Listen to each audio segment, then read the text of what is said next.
Oke, Assalamualaikum warahmatullahi wabarakatuh. Kita lanjutkan pertemuan kita. Hari ini kita akan membahas tentang data analisis ya. Jadi tentang analisis data khusus untuk analisis data yang kualitatif. Dan hari ini kita juga akan spesifikkan pembahasan kita khusus di tematik analisis ya. Jadi kita nanti akan mengenal banyak. Quality data analysis itu ada banyak macamnya, tapi kita akan hanya bahas untuk di kuliah kita hanya akan bahas beberapa aja. Nggak semuanya akan kita bahas karena memang nggak semuanya relevan dan nggak semuanya sesuai dengan resources yang kita punya. Seperti contohnya ada nanti beberapa qualitative data analysis yang memang membutuhkan resources yang dan keahlian dan kompetensi dari peneliti yang cukup advance ya, seperti misalnya yang penelitian-penelitian yang grounded theory gitu ya. Jadi itu nggak akan kita lakukan karena memang membutuhkan kompetensi yang lebih advance dari yang kita butuhkan untuk saat ini. Oke, jangan lupa untuk melakukan presensi di OCW dan juga kalau misalnya ada pertanyaan bisa langsung ditanyain di komen atau di WhatsApp group juga. Sekali lagi, ini akan selalu saya bahas ya, akan selalu saya tampilin di setiap materi saya karena ini penting banget untuk memahami secara keseluruhan dari research um, onion yang kita pelajari selama mempelajari research ini ya, research yang kita pelajari saat ini. Di sini ada yang paling tengah, yang paling kecil itu adalah data collection and data analysis. Itu yang paling kecil, artinya ini paling terakhir kita pilihnya, yang kita tentukan setelah menentukan hal-hal yang ada di luarnya ya. Jadi seperti misalnya time horizonnya udah jelas, strateginya udah jelas, dan lain sebagainya, apalagi yang lebih luar lagi gitu ya. Jadi kalau yang luar-luar dari udah lebih jelas, kemudian kita ketika menentukan nanti data collection and data analysisnya lebih clear ya. Nah, data collection udah kita bahas pada pertemuan yang lalu, pada 2 pertemuan yang lalu kalau nggak salah ya. Dan untuk saat ini kita akan membahas tentang data analisisnya. Jadi data analisis ini adalah proses subsequent proses ya, proses berikutnya dari um, data analisis gitu. Dari data collection. Setelah kita mengoleksi data, setelah kita ngumpulin data, maka kita akan melakukan analisis juga. Cuman untuk kualitatif data di sini nanti akan ada keunikan tersendiri terkait dengan um, apakah prosesnya dilakukan bersama-sama antara data collection and data analysis atau dilakukannya berkesinambungan ya. Jadi collection dulu selesai, kemudian baru analisis gitu. Nanti itu akan kita bahas di slide-slide berikutnya ya. Oke, jadi di sini sedikit intro aja terkait dengan kualitatif data analisis ya. Bahwa di sini sih kalau di buku juga disebutkan ya, di buku ini juga disebutkan dan memang ini dari buku, kualitatif data analysis itu kayak kita nyusun puzzle ya. Jadi mungkin kita udah terbiasa, mungkin udah kita sekarang udah nggak main puzzle lagi. Mungkin dulu zaman ketika masih anak-anak gitu ya, kita cenderung main puzzle gitu kan, atau kita mungkin ngelihat adik kita dan lain sebagainya. Jadi ketika menyusun puzzle itu biasanya akan sangat besar kemungkinannya kalau kita harus melihat contohnya dulu.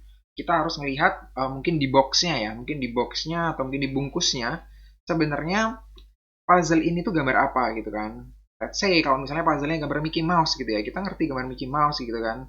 Mickey Mouse sedang naik sepeda dan segala macam. Dari gambar tersebut, ketika kita menyusun puzzle-nya, kita jadi ngerti, oke, kemungkinan kalau misalnya saya dapat potongan, oh ini kayaknya ban sepeda deh. Berarti kemungkinan akan ada di bagian bawah dari puzzle yang kita susun gitu kan. Itu yang biasanya kita lakukan dan itu udah dilakukan hampir setiap orang ya. Seperti itu mereka butuh untuk melihat contohnya dulu, untuk melihat gambarnya seperti apa yang akan mereka buat dan mereka akhirnya bisa menentukan baik itu dari warnanya, bagian-bagian tertentu mereka bisa ngelompok-ngelompokkan dulu gitu kan. Mungkin cara yang biasanya paling efektif adalah kita mengelompokkan tadi yang ada gambar kira-kira ada gambar bannya gitu ya, gambar bannya kemungkinan warnanya hitam gitu. Oke, jadi nanti kalau misalnya kita nemuin puzzle, potongan puzzle yang gambarnya berwarna hitam, kemudian dan itu kemungkinan besar adalah ban, kita kelompokkan dulu. Jadi satu grup ya, satu grup ban gitu ya. Kemudian nanti ada misalnya Mickey Mouse-nya, wajahnya misalnya warnanya white ya atau putih gitu kan. Atau putih, kita sendirikan dulu, kita grouping dulu yang warna putih di satu kelompok tersendiri. Nanti akhirnya ketika udah grouping udah selesai, kita bisa nyusun bagian-bagian kecil nanti dari wajahnya dulu atau mungkin dari bannya tadi kita ngerti bahwa oh ini lingkaran berarti dilanjutkan dengan bagian yang berikutnya adalah ini. Kita jadi ngerti ya. Akhirnya dari bagian kecil itu kita pada akhirnya bisa menjadikan satu dan ngerti bahwa gambaran besarnya seperti itu. Seperti memang yang kita lihat di contohnya tadi. Seperti itu ya. Tapi seringkali kita nggak akan ketemu dengan yang namanya gambar di box tadi di sebuah penelitian gitu ya. Jadi kemungkinan besar di penelitian kita nggak ngerti kita mau nyari gambar seperti apa gitu ya di penelitian kualitatif gitu. Jadi seringkali kita nggak ngerti mau dikelompokkan di mana, mau diapain ini data yang saya dapatkan gitu ya. Jadi potongan-potongan data yang kita dapatkan dari data collection ya, dari proses data collection itu di sini diserupakan sebagai potongan-potongan puzzle-nya. Nah, kalau di puzzle tadi, kalau kita udah ngerti gambarnya, kita langsung bisa ngelompokin itu. Kalau misalnya hitam, langsung di grouping yang hitam, gambar ban gitu ya. Yang putih, putih sendiri gitu. Merah, merah sendiri gitu. Kita bisa melakukan itu dengan uh, lebih cepat gitu ya. Dengan lebih cepat dan dengan lebih jelas. Tujuannya jelas gitu. Sedangkan kalau misalnya kita nggak ngerti gambar akhirnya kayak gimana, ya tetap cara yang bisa paling efektif untuk mendapatkan hasil akhir walaupun prosesnya jauh lebih panjang dan jauh lebih lama karena kita emang harus harus memahami ini nanti yang hitam-hitam ini kalau misalnya kita kelompokkan bakal jadi gambar apa kita belum ngerti gitu ya, kita masih nerka-nerka nanti ini bakal jadi gambar apa kira-kira, oh ternyata ban gitu ya, ternyata roda dari sebuah sepeda, ternyata nanti wajahnya Mickey Mouse dan lain sebagainya. Jadi sama di penelitian pun kita seperti itu ya, jadi nggak langsung kita ngerti sebenarnya nanti kita akan nyari A B C D E ini nanti hasil akhirnya adalah itu gitu. Kita nggak ngerti di sana karena memang itu yang kita cari gitu ya. Makanya prosesnya ini nanti itu yang kita lakukan yang mirip dengan menyusun puzzle tadi. Jadi emang kita mengelompok-kelompokkan gambar-gambar tentu, kemudian potongan-potongan tadi itu kita cari. Kalau misalnya warnanya sama, kita di sini nanti akan sebut itu dengan istilah coding. Kalau code-nya sama, kemudian kira-kira ini nanti hubungannya antara yang warna merah ini apa gitu ya. Hubungan di sesama yang warna merah gitu kan. Kemudian kalau yang warna hitam hubungannya apa? Kemudian nanti setelah itu hubungan warna hitam sama yang warna merah juga apa gitu. Itu harus kita explore dalam sebuah penelitian. Jadi itu gambaran gampangnya dari sebuah penelitian dari sebuah analisis data kualitatif ya. Jadi memang uh, lebih lebih membutuhkan waktu karena memang kita sekali lagi tadi kita nggak langsung ngerti tentang gambaran akhirnya dari apa yang kita lakukan gitu ya. Oke, jadi di sini ada qualitative data itu jadi bentuknya apa aja sih data yang kita dapetin gitu ya. Jadi dari proses data collection yang kemarin kita udah bahas, data yang kita dapetin nanti akan berupa jadi tiga jenis data ya. Yang pertama adalah verbal ya. Verbal ini data yang berupa conversation atau speech gitu ya. Data yang berupa ucapan-ucapan gitu ya, yang berupa obrolan gitu. Kemudian textual data. Textual data itu yang berupa teks ya, udah jelas berupa teks. Kemudian yang terakhir adalah visual data. Itu data yang visual ya, baik itu video ataupun mungkin gambar dan lain sebagainya. Oke, kita ke yang verbal data terlebih dahulu. Jadi di sini sebutin bahwa verbal data ini di-collect dengan extended speech ya, dengan itu tadi seperti interview, seperti dari kita misalnya mengamati orang ngomong dan lain sebagainya. Jadi di sini verbal data ini sebenarnya nanti juga akan kemungkinan besar akan direcord gitu ya. Setelah direcord nanti kemungkinan juga akan dijadikan textual data ya. Tapi kenapa verbal data ini tetap disebut sendiri di sini? Karena verbal data di sini lebih rich ya. Karena verbal data itu memiliki informasi yang lebih kaya, lebih banyak dibandingkan dengan textual data. Kenapa seperti itu? Karena di verbal data ini bisa jadi di situ ada expression gitu ya. Jadi ekspresi yang diungkapkan orang-orang ketika mengucapkan sesuatu gitu ya. Jadi penekanan dalam sebuah kata-kata itu juga bisa memiliki makna yang berbeda. Kata yang sama diucapkan dengan penekanan yang berbeda, diucapkan dengan intonasi yang berbeda akan bisa memberikan tone yang berbeda pada speech secara keseluruhan dan pada meaningnya ya, pada artinya ya. Jadi kalau misalnya emang orang mungkin lagi marah, mungkin ketahuan dengan adanya verbal data ini. Berbeda kalau misalnya dengan tekstual, yang kata-katanya mungkin kita baca juga secara tekstual dengan datar-datar aja, jadinya nggak nangkep gitu ya. Kemudian yang textual data seperti tadi saya sebutin, itu notes-nya ya. Tadi setelah di-transcribe namanya. Jadi transcribe itu dari yang tadi bentuknya masih obrolan, rekaman dari sebuah obrolan, interview, dan lain-lain, kita jadikan itu sebagai data tekstual. Kita ketik, atau misalnya kita minta orang lain ketik, dan lain sebagainya. Dan yang terakhir adalah namanya visual data. Visual data ini itu ya data-data visual yang memang kita dapetin dari gambar-gambar, dari video dan lain sebagainya. Jadi di sini emang dibagi menjadi tiga ini tadi. Jadi ini harus dipahami nanti karena konsekuensinya akan berbeda-beda ya ketika di belakang nanti ya data apa yang kita olah gitu kan. Oke, berikutnya adalah the interactive nature of qualitative analysis ya. Nah, antara data collection dan data analysis itu kalau di qualitative analysis itu bisa dilakukan berbarengan. Berbarengan ini artinya bisa bolak-balik ya, prosesnya bisa bolak-balik. Jadi misalnya kita udah collect data, kita udah ngelakuin misalnya satu interview, kemudian data itu langsung kita analisis gitu ya. Data itu langsung masuk proses berikutnya sebelum kita menyelesaikan seluruh proses interview. Jadi let's say kita punya 25 interview gitu ya, 25 interview yang harus kita lakukan. Cuman dari interview yang pertama, datanya itu sudah bisa langsung kita transcribe gitu ya, udah bisa langsung kita analisis. Jadi kita transcribe, kemudian habis transcribe nanti kita coding gitu ya. Jadi nggak harus nunggu semua data terkumpul dulu gitu ya. Nah kemudian ketika misalnya kita transcribe, kita coding, nanti kita juga bisa menemukan kan. Jadi nanti kita akan cek di bagian coding ya. Di bagian coding sama bagian themes nanti kita akan nemuin kode-kode tertentu, kita akan buat kode-kode tertentu, kemudian akan nemuin tema-tema tertentu gitu ya. Apa sih yang lagi diobrolin dari ketika data collection ini, ketika interview ini apa yang lagi diobrolin itu apa aja gitu dan hubungannya apa aja antara tema-tema itu. Nah, dari insight yang kita dapatkan dari penelitian dari interview yang pertama ini, itu kita bisa bawa ke interview yang kedua gitu ya. Jadi ketika di interview yang kedua kita udah nggak kosongan banget, nggak yang seperti yang pertama tadi. Kita masih masih harus nge-explore banget ya, nge-explore banget apa yang harus kita cari gitu ya.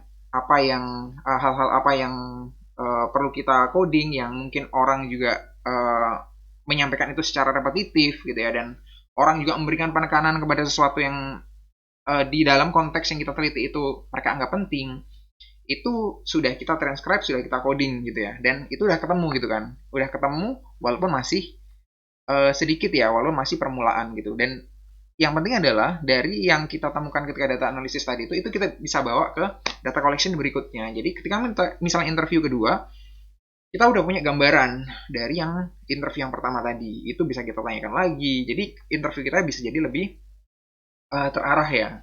Dan biasanya memang ke belakang bisa jadi lebih fokus gitu kan, lebih fokus karena kita udah menemukan temanya dan relationship antar tema tadi, hubungan antar tema yang kita temuin gitu ya. Jadinya di sini memang ini adalah karakter yang khusus untuk di qualitative analysis ya. Jadi memang dia itu interaktif ya. Jadi data koleksinya berpengaruh terhadap data analysis tentunya. Kemudian data analysis juga nanti berpengaruh juga balik ke data koleksinya lagi gitu. Gitu ya. Jadi itu dilakukan biasanya berbarengan gitu. Jadi ketika misalnya interview, kalian nanti ngadain interview, kalian nggak perlu nunggu semua interview sampai selesai, dan semua interview akhirnya juga kalian lakukan agak random karena kalian belum nentuin kodenya, timnya kayak gimana, apa yang mungkin perlu kalian konfirmasi atau validasi lagi ke interview yang kedua dan ketiga dan seterusnya. Itu jadi ini ya, jadi kurang fokus nanti ke belakangnya gitu. Jadi memang akan jauh lebih baik kalau misalnya dari setiap interview misalnya sudah kita lakukan tadi itu transcribing sama coding dan seterusnya. Oke ya, kayak gitu. Jadi ini tadi yang saya sebutkan di awal bahwa data collection dan data analysis itu dilakukannya bisa barengan gitu. Sedangkan kan kalau yang di research onion tadi itu di situ emang jadi satu lingkaran gitu ya. Jadi satu tempat karena memang Sekali lagi kalau yang di analisis, di kualitatif analisis itu bisa dilakukan berbarengan. Oke, jadi di sini juga ada beberapa hal yang perlu dipertimbangkan sebelum kita memilih dari metode mana nanti yang di kualitatif analisis itu yang akan kita pakai ya. Jadi yang pertama ini methodological and philosophical basis of the research. Saya kira ini penting, tapi hubungannya sekali lagi sama research onion semuanya ini ya. Kemudian approach to theory development ini juga sama. Jadi apakah induktif, apakah deduktif, sama ya hubungannya. Kita balik lagi ke hal-hal yang udah kita pelajari sebelumnya di research onion gitu ya. Kemudian juga berikutnya adalah analytical approach used in the technique, data fragmentation and reduction, terus kemudian analytical focus juga itu perlu kita perhatiin. Nah, di sini yang akan saya garis bawahi adalah yang ketiga ya, analytical approach dan yang di dalamnya di sini ada data fragmentation and analytical focus. Jadi kalau yang dua yang sebelumnya itu udah hubungannya sama yang research onion ya. Oke, jadi kemudian kalau di sini kita ketika mau apa namanya memproses data kita itu harus kita persiapkan dulu datanya memang ya. Jadi apa yang harus kita persiapkan itu seperti apa? Proses persiapan yang pertama di sini adalah transcribing qualitative data ya. Jadi ini tadi udah berkali-kali saya sebut transcribe. Transcribe itu jadi mengubah data yang tadi bentuknya rekaman atau mungkin conversational ya. Jadi emang itu data obrolan itu ke dalam tulisan gitu ya. Kita mengubah ke dalam tulisan. Jadi itu kita tulis lagi secara keseluruhan, secara lengkap. Jadi di sini kita nggak langsung menerjemahkan dari interview kita ya. Misalnya kita mengadakan interview, langsung kita terjemahkan sendiri dengan bahasa kita, enggak. Di sini transcribe ini kita menulis apa adanya sesuai apa yang diucapkan ketika interview pada waktu itu. Nah, transcribing itu nggak hanya sekedar mengubah tulisannya aja, tapi juga memindahkan atau apa ya, mengkonversi informasi yang tadi bukan berupa ucapan seperti misalnya penekanan itu terhadap ke dalam tulisan juga gitu ya. Jadi di sini kan disebutin conversation audio itu kita ubah ke teks ya. Teks including the tones and expressions gitu. Jadi tones-nya apa ya, penekanannya, kemudian expressionnya, dia lagi seperti apa, dia lagi senang, lagi marah, atau lagi kayak gimana, itu juga perlu kita cantumin gitu ya. Jadi nggak sekedar kita nulis kata-kata misalnya bagaimana kabar Anda gitu, dia jawab kabar saya baik kok gitu, atau dia seperti itu mengucapkan seperti itu dengan nada seperti apa, saya baik kok gitu, seperti kayak gitu, atau mungkin oh saya baik kok gitu, atau seperti kayak gitu. Jadi kan dari ekspresi yang berbeda ini kita bisa menangkap ada perbedaan meaning juga nanti ke belakang gitu ya. Jadi kita juga bisa memahami ada di lingkungan conversation seperti apa kita pada waktu itu gitu ya. Bisa jadi memang kalau misalnya conversationnya dalam posisi interviewnya lagi marah-marah dan lain sebagainya, itu juga bisa kita tangkap juga dari transcribe yang kita buat gitu ya. Jadi nggak sekedar semuanya tulisan purely text dari yang diucapkan oleh orang yang kita interview dan dari diri kita sendiri. Kemudian yang berikutnya adalah using electronic textual data including scanned documents ya. Jadi ini kalau misalnya datanya udah ready ya, datanya udah ada dan itu berupa misalnya data teks ya, data teks yang udah data di scan atau lain sebagainya. Kemudian kalau yang di sini pertimbangannya adalah yang jelas harus suitably anonymized ya. Kemudian appropriately stored dan free of typos. Jadi dipastikan datanya udah baik ya, udah di cleansing kalau sebutannya di sini. Itu dengan tadi misalnya typo udah nggak ada, kemudian disimpan dengan baik juga. Jadi kalau misalnya data ini udah berupa data elektronik, ya kita simpan di folder yang jelas juga.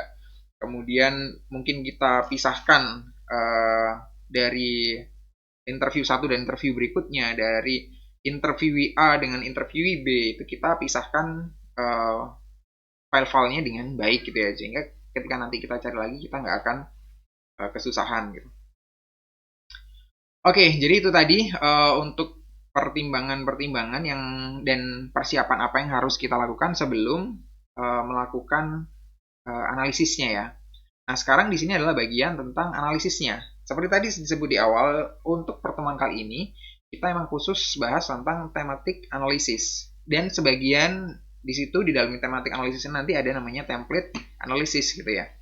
Jadi kita emang lebih lakukan di sini karena apa? Yang pertama adalah ini adalah analisis yang paling sering dilakukan oleh mahasiswa vokasi UNS ya. Jadi dari beberapa penelitian yang sudah dilakukan, yang sudah saya uji juga beberapa kali, banyak sekali yang menggunakan analisis yang ini. Jadi tematik analisis ya. Tematik analisis atau template analisis. Jadi paling banyak memang menggunakan yang ini. Jadi makanya ini kita bahas lebih dahulu ya. Jadi nanti untuk yang lainnya tetap akan kita bahas, tapi pada sesi-sesi yang lain ya, sesi yang berikutnya. Jadi nggak untuk yang sesi kita kali ini. Karena memang nggak akan cukup. Jadi tematik analisis sendiri nanti akan ada banyak hal yang harus kita perhatikan ya. Oke, jadi yang pertama adalah tematik analisis itu dipakai kalau gimana sih gitu. Bisa dipakainya buat apa sih gitu. Jadi di sini ada beberapa. Yang pertama adalah comprehend often large and disparate amounts of qualitative data ya. Jadi emang data yang biasanya diproses di sini bisa kecil, bisa sedikit, bisa banyak banget juga bisa. Jadi tematik analisis ini bisa dipakai buat keduanya, baik yang sedikit maupun yang banyak, itu nggak ada masalah. Kemudian integrate related data ya. Jadi dia juga bisa nanti untuk mengintegrasikan data-data yang memang memiliki relationship ya. Kemudian ini juga nanti bisa kita pakai untuk mengidentify key themes or patterns dari sebuah data yang kita kumpulkan gitu kan. Jadi kita bisa melakukan tadi ya coding, kemudian setelah coding kita ngerti tema-temanya apa aja gitu kan. Key theme-nya apa, yang lagi dibahas banget dari pembicaraan kita itu apa sih gitu, atau hal yang memang faktor-faktor apa yang memang nanti muncul yang kita dapatkan dari sebuah interview misalnya atau dari sebuah observasi misalnya, itu kayak gimana aja. Kemudian yang keempat di sini produce thematic description ya, thematic description or theme or of this data maksudnya. Jadi emang temanya nanti kita dapat ya, karena emang seperti judulnya di sini thematic analysis gitu. Emang kita nyari temanya, kita bahas tentang apa gitu kan ya. Kemudian ini yang agak advance, develop and test explanations. Explanation ini relationship antar patterns ya, atau antar tema itu seperti apa. Kemudian yang keenam, draw and verify conclusions. Jadi ya kita buat kesimpulan. Ini umum ya, kalau di penelitian emang bisa untuk kita mencari conclusion dari sesuatu. Jadi itu yang bisa kita pakai ya, tematik analisis ini bisa kita pakai untuk mencari hal-hal yang 6 di sini tadi. Kemudian berikutnya cara untuk ngelakuin tematik analisis itu kayak gimana sih? Apa aja langkah-langkah yang harus kita lakukan gitu ya. Yang pertama adalah becoming familiar with your data gitu ya. Jadi kita harus familiar sama datanya dulu. Jadi kita harus ngerti dari data yang harus yang udah kita kumpulkan gitu ya. Tadi contohnya misalnya dari interview pertama kita udah ngumpulin datanya, kita udah transcribe gitu ya.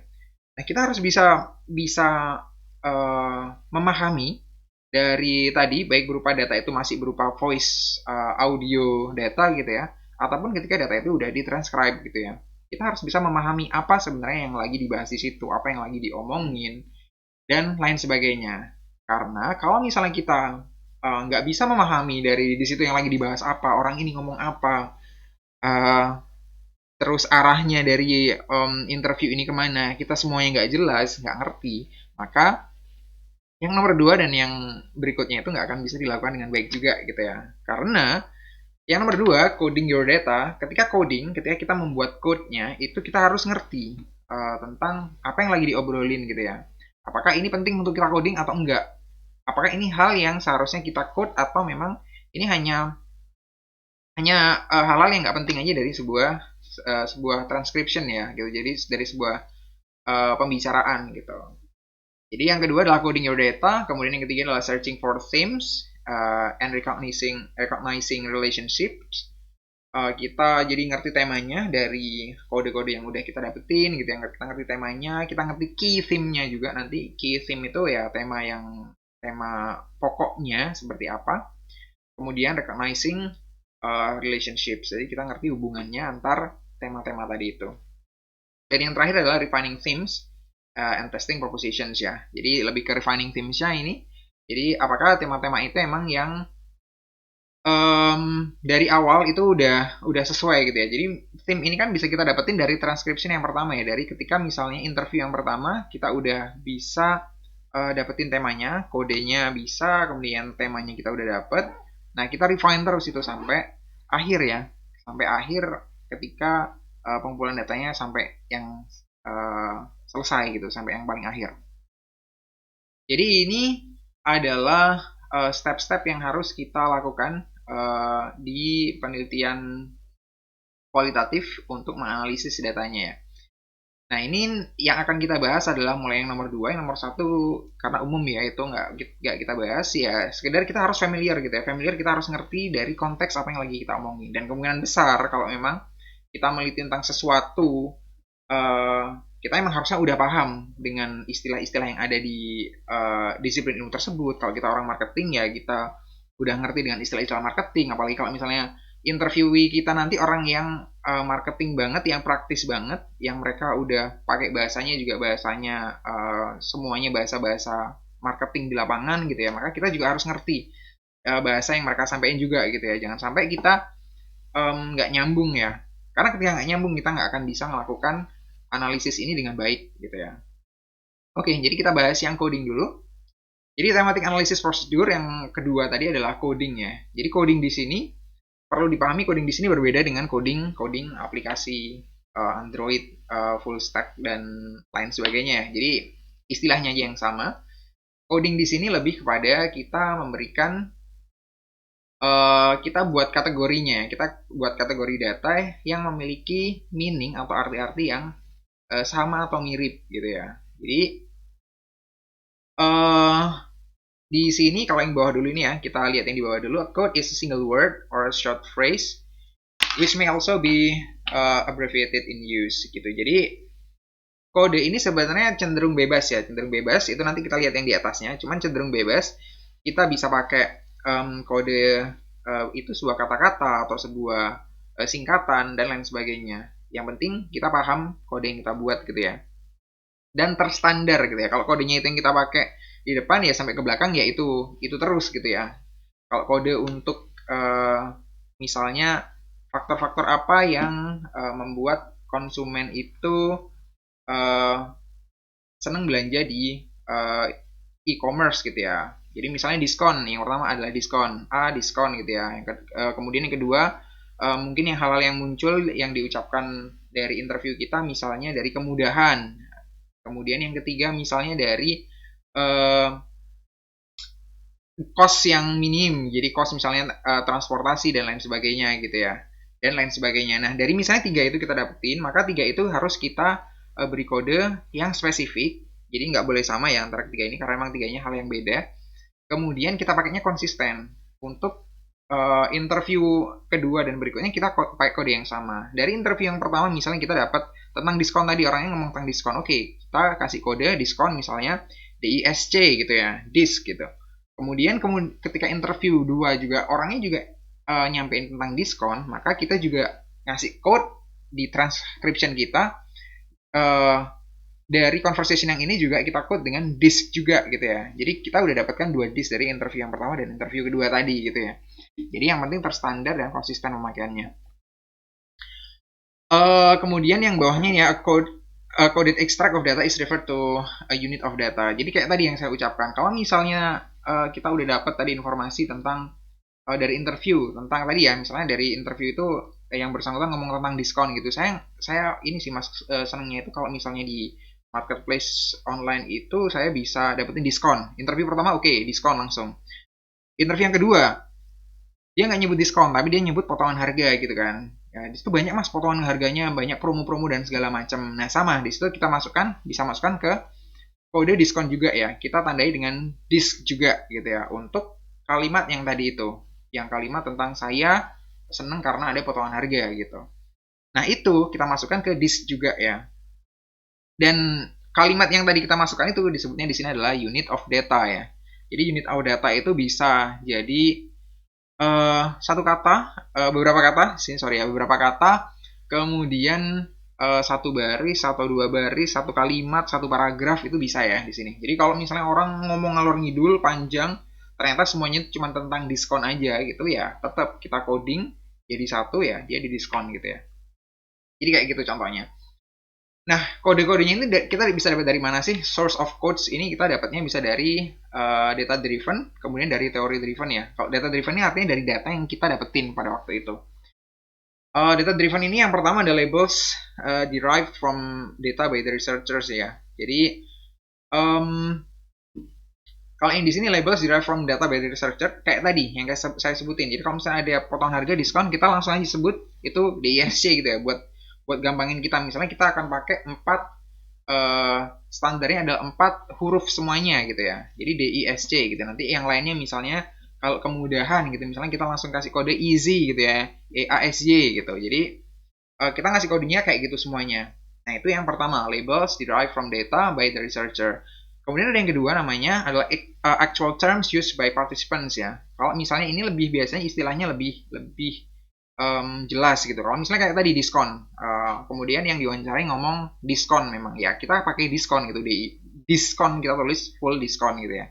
Ini yang kita sebut dengan kode in vivo namanya. In vivo ini mirip sama nama aplikasi yang nanti akan kita pakai untuk menganalisis datanya, untuk ngolah datanya lebih tepatnya. Itu aplikasinya namanya NVivo ya.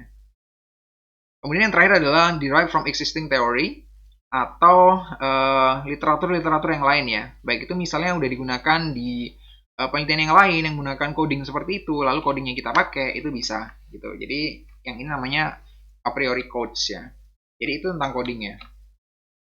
Kemudian yang berikutnya adalah tentang tema ya. Jadi thematic analysis procedure, searching for themes.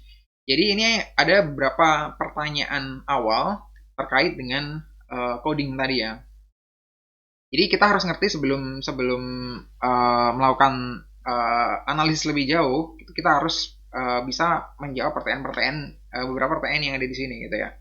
Salah satu contohnya adalah what are the key concepts in this codes gitu ya. Jadi tadi kita ngerti udah tentang promotion, tentang kita dapetin kode-kodenya kayak gitu ya, promotion, kemudian tentang easiness dan lain-lain sebagainya. Kita nanti ngerti key konsepnya itu tentang apa gitu ya. Itu masuk ke promotion kah atau masuk ke bauran promosi yang lain dan lain sebagainya. Kita nanti akhirnya ngerti ya dari situ. Kemudian apa yang recurring ya? Yang recurring ini yang berulang-ulang disampaikan baik oleh satu interview ataupun dari interview satu dengan interview yang lain gitu. Jadi itu selalu diulang-ulang gitu ya. Jadi apa aja yang bisa diulang-ulang. Kemudian apa yang dinilai important juga ya, yang important dari interview-interview yang kita lakukan juga.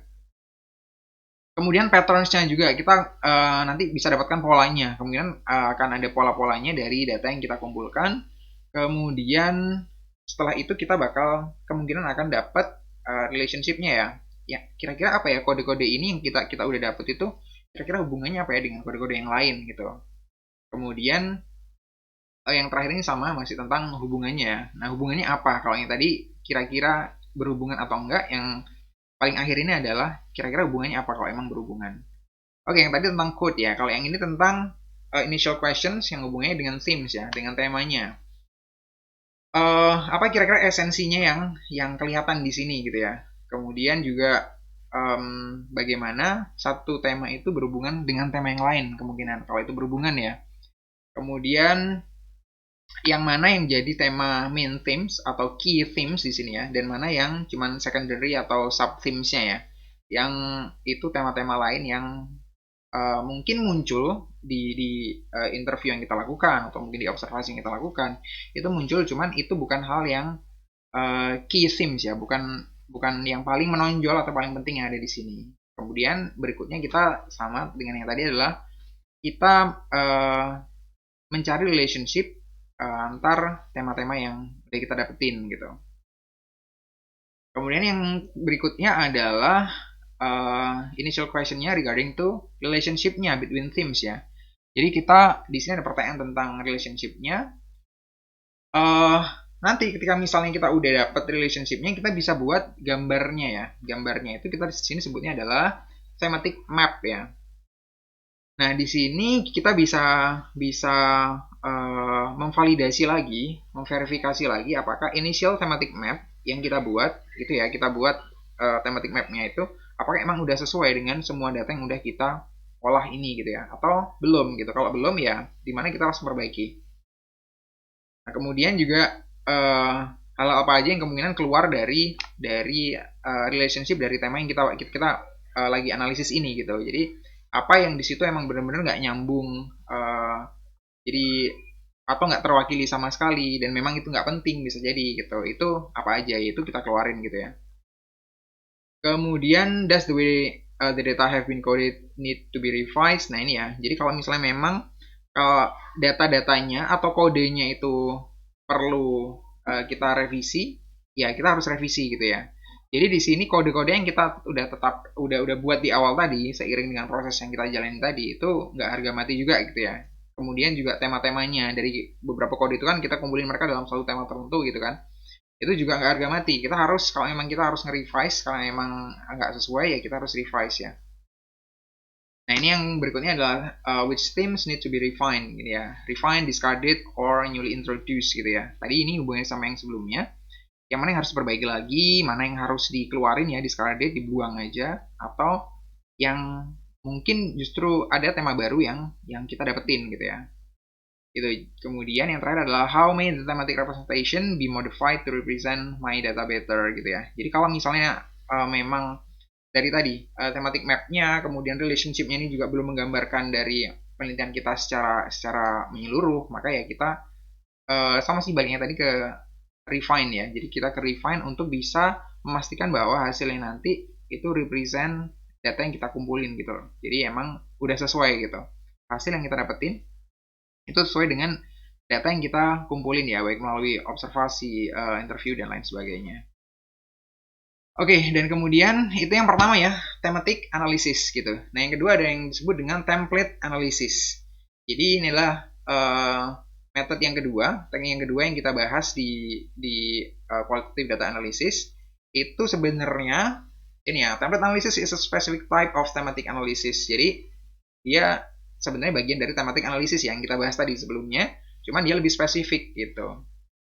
Spesifiknya di mana? Spesifiknya itu nomor 2 ini. Jadi dia itu lebih hierarkis dan kode-kodenya itu sudah ditetapkan di awal gitu ya. Berbeda dengan yang tadi, yang tematik itu lebih fleksibel. Dia itu kode-kodenya ditetapkan seiring berjalannya pengumpulan data gitu ya. Jadi memang baru didapetin dimasukin gitu kan. Kita buat coding yang baru dan segala macam. Cuman kalau yang di template analysis itu kode-kodenya juga udah kita tentukan di awal. Di situ perbedaan mendasarnya. Nah, artinya di sini yang nomor 3 itu adalah template analysis ini lebih terstruktur ya, lebih terstruktur. Nggak seperti yang tematik analisis tadi. Kelebihannya kalau yang tematik dengan tematik tadi, ketika misalnya ada tema-tema tertentu yang kita belum ngerti itu di awal dan itu memang baru kita dapat ketika observasi atau ketika interview, ketika kita transcribe datanya, maka itu bisa kita sesuaikan kapan aja gitu ya. Kemudian kalau di template analisis ini cenderung lebih rigid. Oke, ini slide yang terakhir kita, prosedurnya kayak gimana gitu ya. Jadi sama ya, familiarization with data. Kemudian kalau di sini adalah preliminary codingnya. Jadi ada namanya preliminary coding. Artinya preliminary ini dilakukan sebelum kita melakukan analisisnya ya. Jadi kita udah melakukan codingnya dulu. Kemudian di sini ada clustering codes, kita membuat code clusters gitu ya. Ini mirip sama theme ya, cuman kita emang bagi-bagikan lebih rigid lagi ke cluster-cluster tertentu. Kemudian production of initial coding template, development of this template, and application of the final template. Jadi secara keseluruhan sebenarnya nggak terlalu berbeda dengan yang tematik tadi, hanya saja yang template ini lebih terstruktur. Dan sekali lagi, jenis dua teknik ini itu yang paling sering dilakukan, dipilih sama tingkat kalian juga gitu. Jadi ini makanya saya bahas lebih dulu. Dan nanti yang lain-lain yang masih juga sama tetap akan bisa kalian pilih juga, akan kita bahas pada pertemuan berikutnya. Jadi kira-kira itu aja yang bisa saya sampaikan di pertemuan kita kali ini. Semoga bisa dipahami ya, semoga cukup clear. Kalau misalnya ada yang belum clear, nanti bisa ditanyain ketika sesi tanya jawab atau di grup WhatsApp. Oke, thank you semuanya. Wassalamualaikum warahmatullahi wabarakatuh.